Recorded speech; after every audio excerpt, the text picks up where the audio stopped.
For so many of us, the morning alarm goes off and it's like we're on autopilot, right? You bypass the kitchen entirely and make a beeline for the coffee maker. That first cup, it just feels absolutely essential. But have you ever really stopped and wondered what's going on inside your body when coffee is the only thing on the breakfast menu? So that's the big question we're diving into.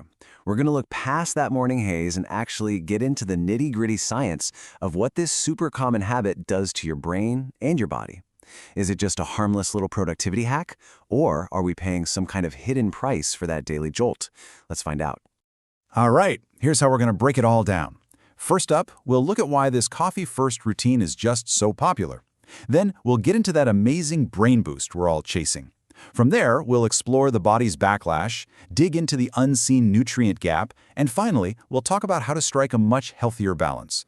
So why do we do this? I mean, if you're a busy professional, a student pulling an all-nighter, or just trying to keep up with life, it feels like the most logical shortcut in the world. It's especially common in these groups, and the reasons range from just not having enough time to trying to control weight. It feels so efficient, but let's take a closer look at what that efficiency really costs us. To really understand the whole picture, we have to start by admitting why coffee is so darn irresistible in the first place. And trust me, it's not just in your head. There are very real, scientifically proven reasons why that morning mug feels like it gives you superpowers. What's so cool about this is how it works. See, caffeine's secret weapon is its ability to block a compound in your brain called adenosine. Think of adenosine as the stuff that builds up all day to make you feel tired. Well, caffeine basically steps in and puts up a roadblock for those sleepy signals. The result? You feel way more awake, super alert, and ready to tackle pretty much anything. And this right here, this is the payoff. We're not just talking about feeling a little less groggy. Nope. Tons of studies have confirmed that just 1 to 3 cups of coffee can lead to actual, measurable improvements in how your brain works. We're talking sharper focus, better short-term memory, and seriously quicker reaction times. It's a genuine cognitive enhancer, for sure. Okay, so the brain benefits are crystal clear. We get it.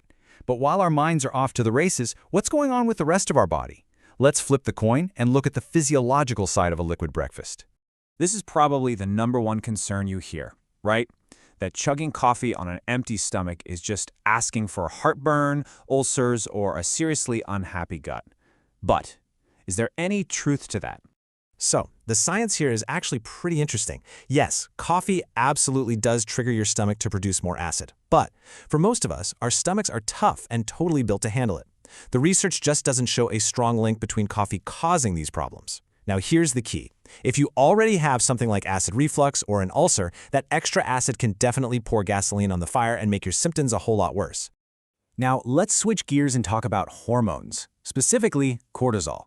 You've probably heard it called the stress hormone, but really, its job is way more complex. Every single morning, your body releases this natural surge of cortisol. It's basically your own internal alarm clock, peaking right when you wake up to get your energy and metabolism fired up for the day ahead. And this is where things get a little tricky. Your cortisol is already at its highest point for the day. Then you come along and pour coffee on top of it. The caffeine actually triggers another release of cortisol.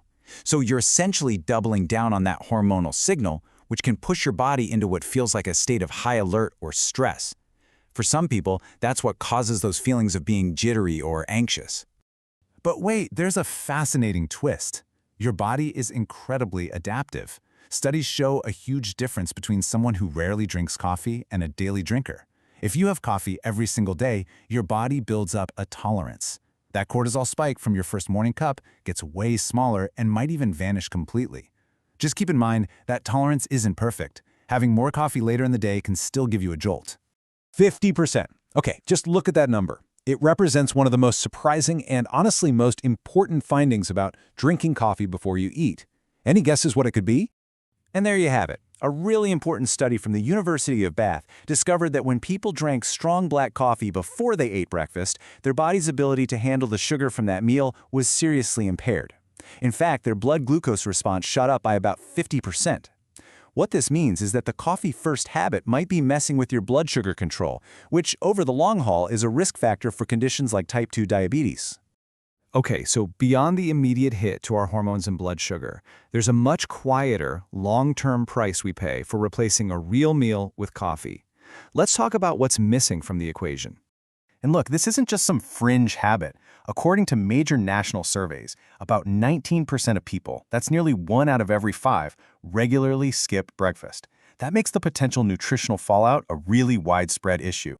This quote from Professor Christopher Taylor just hits the nail on the head. The problem isn't just about missing one meal. It's about missing a whole category of nutrients that you typically get from breakfast foods, and the data shows we almost never make up for that loss later in the day. And this chart lays out that nutritional gap perfectly. People who skip breakfast consistently get less of crucial nutrients like folate, calcium, iron, and a bunch of important vitamins. They're also missing out on fiber. And the kicker? They tend to eat significantly more added sugars later in the day. It's a recipe for lower overall diet quality. All right, after hearing all that, you might be ready to break up with your morning brew. But the good news is you probably don't have to. This isn't really about giving up coffee. It's about being smarter about how you drink it. So here are some really simple, science-backed strategies to find that sweet spot. The absolute biggest one, eat something first. It doesn't have to be a 5-course meal. Even a banana or a bit of yogurt can create a buffer for the acid and help prevent that big blood sugar spike. You could also try waiting about an hour after you wake up before having that first cup, letting your natural cortisol do its thing first. Starting your day with water is always a brilliant move. And hey, if you have a sensitive stomach, maybe give a lower acid option like cold brew a try. The goal is to make coffee a partner to your breakfast, not a replacement for it. So, it really all comes back to this. That morning cup of coffee gives you a powerful, undeniable mental boost. No one's arguing that. But when it's the only thing you consume, it comes with a whole host of physiological and nutritional trade-offs. So the real question you have to ask yourself is, knowing what you know now, what's your morning going to look like tomorrow? So is having just coffee for breakfast a smart life hack or a really bad habit? Let's get into it. I mean, millions of us do it, right? It's that quick morning hack to just get your day started. But what's actually happening inside your body when you drink coffee on an empty stomach? We're going to break it down. Your gut, your hormones, and, of course, your metabolism. Okay, first up, your stomach. Coffee cranks up acid production. No food buffer? Hello, heartburn. Then there's that stress hormone, cortisol. It can spike, leaving you feeling jittery and anxious. But here's the thing. If you drink coffee every day, your body kind of gets used to it. This tolerance means that morning cortisol spike isn't as dramatic, so maybe that's not the biggest worry. But the science points to a bigger risk, especially after a bad night's sleep. Your blood sugar. Okay, look at this number. 50%. One study found this increase, and it's a big deal. Basically, coffee first can seriously mess with how your body handles sugar later on. And let's be real, coffee isn't food. Skipping breakfast means you're missing out on key nutrients. Yeah, people who skip breakfast often miss out on all of these for the entire day. And it's kind of a double whammy. You're not getting nutrients, and the coffee can block others. 39%. That's how much coffee can block the absorption of a key mineral, iron. See, compounds in the coffee literally grab onto iron, making it harder for your body to use. Okay, but what about the big one? Coffee helps you lose weight, right? While caffeine gives a tiny metabolism boost, the whole strategy can seriously backfire. And get this, it's not even the caffeine that's making you feel less hungry. Believe it or not, a study showed decaf was actually better at curbing hunger. Wild, right? So you don't have to quit coffee. You just have to be a little smarter about it. Let's walk through a better routine. It's just 3 simple steps. Eat first, wait a bit, and choose wisely. The bottom line? Think of coffee as an addition to your breakfast, not a replacement for it. So you have to ask yourself, is your coffee a helpful tool or just a harmful crutch?